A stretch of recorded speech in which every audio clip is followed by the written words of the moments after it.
రాస్తుంటే మరి ఇంకో ప్రజా ఉద్యమానికి మనం సిద్ధం కావాల్సిందే. మరి ఏం చేస్తాం? ఇక ప్రజాస్వామ్యంలో నిరసనల రూపంలో, పోరాటాల రూపంలో తప్ప ప్రతిపక్షంగా మనం ఏం చేయగలుగుతాం? వాళ్ళ చేతిలో రాజ్యం ఉంది, వాళ్ళ చేతిలో పోలీసులు ఉన్నారు, తుపాకులు ఉన్నాయి, లాఠీలు ఉన్నాయి, అధికారం ఉంది.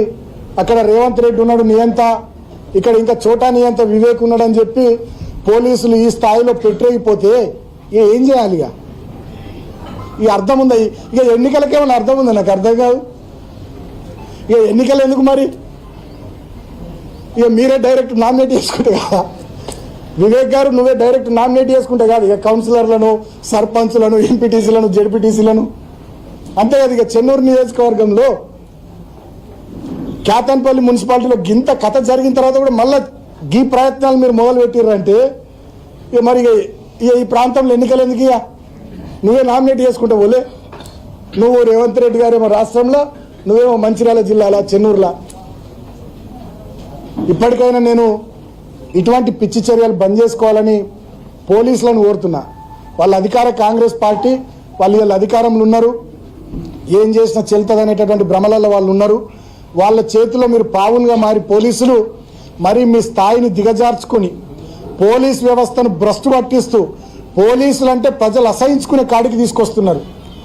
మొన్న మా ఇంటి దగ్గర కూడా పెద్ద ఎత్తున నన్ను అరెస్ట్ చేసే సందర్భంలో మా కార్యకర్తలు నిరసన తెలిపితే శాంతియుతంగా వాళ్ళ మీద లాఠీచార్జ్ చేశారు. డీసీపీ అంటాడట, ఏసీపీ అంటాడట, కొట్టుర్రా కొడుకుల్ని అని.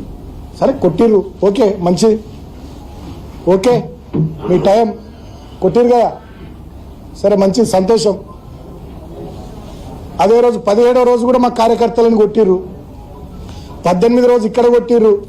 తర్వాత నన్ను హాస్పిటల్ నుండి టెస్టులు చేయించి కోర్టుకు తీసుకుపోయే క్రమంలో మా కార్యకర్తలు అక్కడ నన్ను చూస్తానికి వస్తే అక్కడ లాఠీచార్జ్ చేసి రైబీ చౌరస్తాలో, కోర్టు దగ్గర కూడా అత్యుత్సాహంతో నన్ను జైలుకు తీసుకొని పోయేటప్పుడు అప్పుడు కూడా మా కార్యకర్తల మీద లాఠీచార్జ్ చేసిర్రు. సరే ఓకే, సంతోషం, బాగా కొట్టిర్రు, బాగా కొడుతుర్రు, బాగా ఇబ్బందులు పెడుతుర్రు మమ్మలను.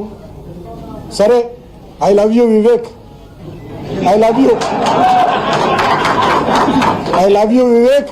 చాలా ఇబ్బంది పెడుతున్నావు, సంతోషం, ఓకే, నో ప్రాబ్లం. సరే, కానీ ఏదేమైనా అంతిమంగా ఒక మాట మాత్రం నేను తెలియజేస్తా ఉన్నా, ఏది వట్టిగా పోదు, అన్ని ప్రజలు గమనిస్తూ ఉన్నారు. ఇలా మేమేందో మీరేందో ప్రజల ముందే అన్ని ప్రజాక్షేత్రంలో ఉన్నాయి. మేము ఎట్లా ప్రవర్తిస్తున్నాం, మీరు ఎట్లా ప్రవర్తిస్తున్నారో రాష్ట్ర ప్రజలు చూస్తూ ఉన్నారు, కేతన్పల్లి మున్సిపాలిటీ ప్రజలు చూస్తూ ఉన్నారు. అంతిమంగా ప్రజాస్వామ్యంలో ప్రజలు గొప్పోళ్ళు, ప్రజలు ఇక్కడ తీర్పు ఇచ్చిర్రు ఆల్రెడీ ఎన్నికకు సంబంధించి.